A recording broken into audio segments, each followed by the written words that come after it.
बढ़ना तो इतना आगे है कि कश्मीर से पीओके तक पहुंचना है। पीओजेके ये वो चैप्टर है जो आपको डरी हुई पाकिस्तानी हुकूमत के बारे में विस्तार से बताएगा। पाकिस्तान अधिकृत कश्मीर में एक जगह है रावलाकोट। आपने जो बयान सुना है वो इसी रावलाकोट के रहने वाले एक नागरिक का है। इस शख्स ने पाकिस्तानी हुकूमत और वहां की सेना का असली चेहरा बेनकाब कर दिया है। जिस फौज को सीमा की हिफाजत करनी चाहिए वो अपनी ही जनता के सीने को छलनी कर रही है। अवाम के टैक्स के पैसे से हथियार खरीदकर अवाम का ही लहू बहाया जा रहा है। रावलाकोट से कोटली तक जनता पाकिस्तानी जनरल्स के जुल्म को कैसे झेल रही है उसे महसूस कीजिए। मुजफ्फराबाद से मीरपुर तक ऐसा ही खौफनाक मंजर है। इंटरनेट सेवाएं बंद हैं, निहत्थे प्रदर्शनकारियों को मारा जा रहा है, छतों से निशाना बनाया जा रहा है, घरों में घुसकर गोलियां मारी जा रही हैं। लोग जान बचाने के लिए इधर से उधर भाग रहे हैं, घायल सड़क पर तड़प रहे हैं।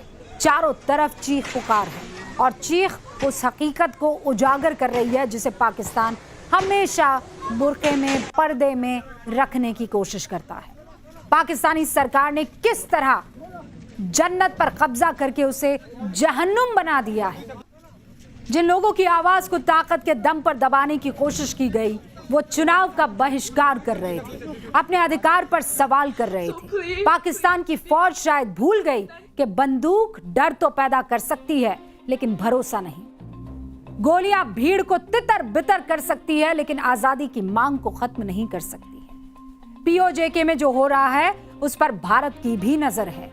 विदेश मंत्रालय के प्रवक्ता रणधीर जायसवाल ने कहा कि हमने पीओजेके में विधानसभा चुनावों की खबरें देखी है। भारत का रुख साफ और एक जैसा रहा है। जम्मू कश्मीर और लद्दाख भारत का अभिन्न अंग है। चुनावों की ये दिखावटी कवायद मानव अधिकारों के उल्लंघन और आर्थिक शोषण पर पर्दा डालने की कोशिश है। बड़े पैमाने पर विरोध प्रदर्शन इसी शोषण और अत्याचार का सीधा नतीजा है। पिछले 54 दिनों में पीओजेके में पाकिस्तानी सेना 100 से ज्यादा लोगों की जान ले चुकी है। 100 से ज्यादा। आज मौका है सवाल पूछने का उन लोगों से जो भारत में बात बात पर डफली लेकर आंदोलन करने आ जाते थे, कहने लगते थे बोल के लब आजाद हैं। आज उन आजाद ख्याल लोगों के लब कहां हैं? क्विक फिक्स से चिपक गए हैं।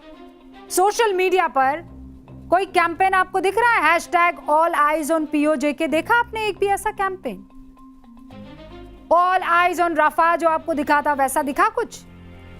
संसद का मॉनसून सत्र चल रहा है, किसी सांसद के पास आपने पीओजेके वाला ठेला देखा? दिखा कहीं? क्यों? पीओजेके पास है कि फिलिस्तीन? 2013 और 2020 में आपने दुनिया भर में hashtag black lives matter campaign देखा होगा। भारत में इस पर खूब हल्ला हुआ। क्या पीओजेके लाइव्स कोई मैटर नहीं करती? 2015 में हैशटैग प्रे फॉर पेरिस खूब सुर्खियों में था। आज कोई क्यों नहीं कह रहा प्रे फॉर पीओजेके? क्या पीओजेके के लोगों का कोई मानव अधिकार नहीं? पीओजेके के नाम पर इतनी खामोशी क्यों? Why? 1948 से पीओजेके के मसले को लटकाए बैठा यूएन पीओजेके में जारी पाकिस्तानी सेना के ताजा अत्याचार पर बोलने को तैयार नहीं। गुरुवार को यूएन में भारत के स्थायी प्रतिनिधि पर्वत नैनी हरीश ने इस चुप्पी पर सवाल उठाए।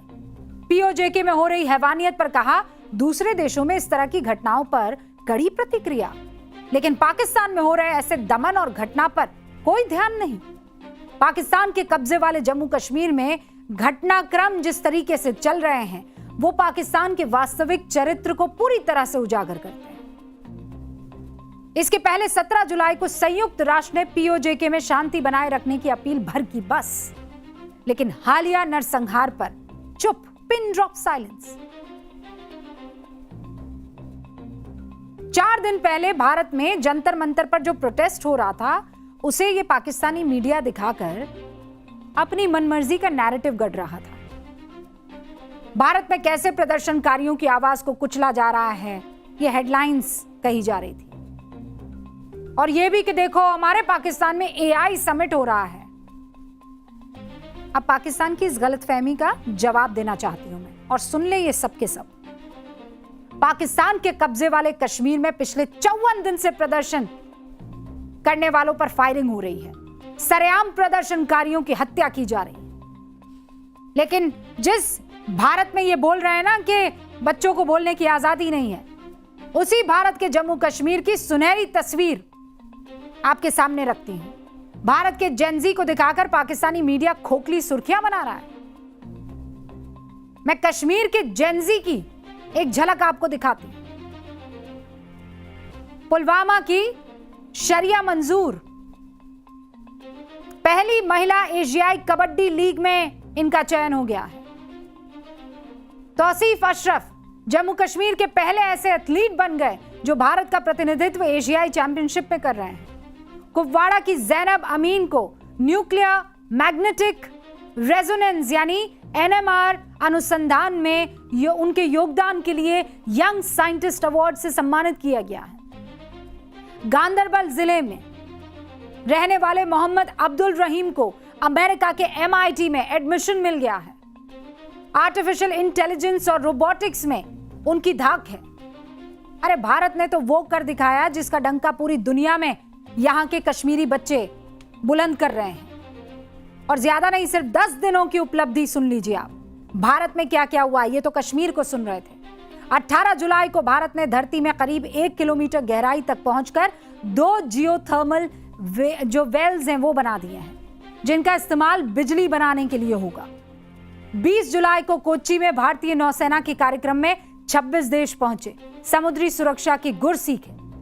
21 जुलाई को हमारे वैज्ञानिकों ने पश्चिमी घाट में लाइकेन बनाने वाली फंगस की 5 किस्मों की खोज कर दी। इससे मिट्टी की क्वालिटी बेहतर होगी। 22 से 24 जुलाई तक भारत में 16वीं ब्रिक्स हेल्थ मिनिस्टर्स मीटिंग हुई। 22 जुलाई को स्वदेशी तकनीक से बना दूसरा anti submarine warfare ship INS Malvan भारतीय नौसेना में शामिल हो गया।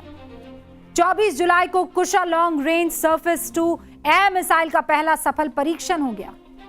26-28 जुलाई तक ग्लासगो कॉमनवेल्थ गेम्स में भारत के खिलाड़ी 2 गोल्ड समेत 10 से ज्यादा मेडल जीत लाए, और पाकिस्तान तो खाता भी नहीं खोल चुका है। कुल मिलाकर भारत जब जय जवान जय किसान जय विज्ञान के अभियान में बिजी है, तब पाकिस्तान हमेशा की तरह एक फेल्ड स्टेट की पहचान बनने और दूसरे को बनाने में बिजी दिखाई दे रहा है। और खरीदकर आवाम का ही लहू बहाया जा रहा है। रावलाकोट से कोटली तक जनता पाकिस्तानी जनरल्स के जुल्म को कैसे झेल रही है, उसे महसूस कीजिए। मुजफ्फराबाद से मीरपुर तक ऐसा ही खौफनाक मंजर है। इंटरनेट सेवाएं बंद हैं, निहत्थे प्रदर्शनकारियों को मारा जा रहा है, छतों से निशाना बनाया जा रहा है, घरों में घुसकर गोलियां मारी जा रही हैं। लोग जान बचाने के लिए इधर से उधर भाग रहे हैं, घायल सड़क पर तड़प रहे हैं। चारों तरफ चीख पुकार है, और चीख उस हकीकत को उजागर कर रही है जिसे पाकिस्तान हमेशा बुर्के में पर्दे में रखने की कोशिश करता है। पाकिस्तानी सरकार ने किस तरह जन्नत पर कब्जा करके उसे जहन्नुम बना दिया है। जिन लोगों की आवाज को ताकत के दम पर दबाने की कोशिश की गई, वो चुनाव का बहिष्कार कर रहे थे, अपने अधिकार पर सवाल कर रहे थे। पाकिस्तान की फौज शायद भूल गई कि बंदूक डर तो पैदा कर सकती है, लेकिन भरोसा नहीं। गोलियां भीड़ को तितर बितर कर सकती है, लेकिन आजादी की मांग को खत्म नहीं कर सकती है। POJK में जो हो रहा है, उस पर भारत की भी नजर है। विदेश मंत्रालय के प्रवक्ता रणधीर जायसवाल ने कहा कि हमने POJK में विधानसभा चुनावों की खबरें देखी है। भारत का रुख साफ और एक जैसा रहा है। जम्मू कश्मीर और लद्दाख भारत का अभिन्न अंग है। चुनावों की ये दिखावटी कवायद मानव अधिकारों के उल्लंघन और आर्थिक शोषण पर पर्दा डालने की कोशिश है। बड़े पैमाने पर विरोध प्रदर्शन इसी शोषण और अत्याचार का सीधा नतीजा है। पिछले 54 दिनों में POJK में पाकिस्तानी सेना 100 से ज्यादा लोगों की जान ले चुकी है। 100 से ज्यादा। आज मौका है सवाल पूछने का, उन लोगों से जो भारत में बात बात पर डफली लेकर आंदोलन करने आ जाते थे, कहने लगते थे बोल के लब आजाद हैं। आज उन आजाद ख्याल लोगों के लब कहां हैं? क्विक फिक्स से चिपक गए हैं। सोशल मीडिया पर कोई कैंपेन आपको दिख रहा है? Hashtag all eyes on PoJK, देखा आपने एक भी ऐसा कैंपेन? ऑल आइज ऑन रफा जो आपको दिखा था, वैसा दिखा कुछ? संसद का मॉनसून सत्र चल रहा है, किसी सांसद के पास आपने पीओजेके वाला ठेला देखा? दिखा कहीं? क्यों? पीओजे के पास है कि फिलिस्तीन? 2013 और 2020 में आपने दुनिया भर में hashtag black lives matter campaign देखा होगा। भारत में इस पर खूब हल्ला हुआ। क्या पीओजे के लाइव्स कोई मैटर नहीं करती? 2015 में हैशटैग प्रे फॉर पेरिस खूब सुर्खियों में था। आज कोई क्यों नहीं कह रहा प्रे फॉर पीओजेके? क्या पीओजेके के लोगों का कोई मानव अधिकार नहीं? पीओजेके के नाम पर इतनी खामोशी क्यों? Why? 1948 से पीओजेके के मसले को लटकाए बैठा यूएन पीओजेके में जारी पाकिस्तानी सेना के ताजा अत्याचार पर बोलने को तैयार नहीं। गुरुवार को यूएन में भारत के स्थायी प्रतिनिधि पर्वत नैनी हरीश ने इस चुप्पी पर सवाल उठाए। पीओजेके में हो रही हैवानियत पर कहा दूसरे देशों में इस तरह की घटनाओं पर कड़ी प्रतिक्रिया, लेकिन पाकिस्तान में हो रहे ऐसे दमन और घटना पर कोई ध्यान नहीं। पाकिस्तान के कब्जे वाले जम्मू कश्मीर में घटनाक्रम जिस तरीके से चल रहे हैं वो पाकिस्तान के वास्तविक चरित्र को पूरी तरह से उजागर करते हैं।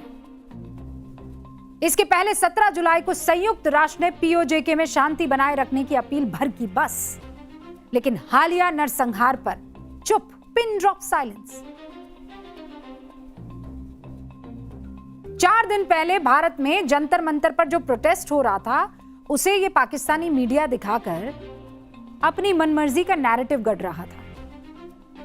भारत में कैसे प्रदर्शनकारियों की आवाज को कुचला जा रहा है, ये हेडलाइंस कही जा रही थी। और ये भी कि देखो हमारे पाकिस्तान में एआई समिट हो रहा है। अब पाकिस्तान की इस गलतफहमी का जवाब देना चाहती हूं मैं, और सुन ले ये सब के सब। पाकिस्तान के कब्जे वाले कश्मीर में पिछले 54 दिन से प्रदर्शन करने वालों पर फायरिंग हो रही है। सरेआम प्रदर्शनकारियों की हत्या की जा रही है। लेकिन जिस भारत में ये बोल रहे हैं ना कि बच्चों को बोलने की आजादी नहीं है, उसी भारत के जम्मू कश्मीर की सुनहरी तस्वीर आपके सामने रखती हूं। भारत के जेनजी को दिखाकर पाकिस्तानी मीडिया खोखली सुर्खियां बना रहा है।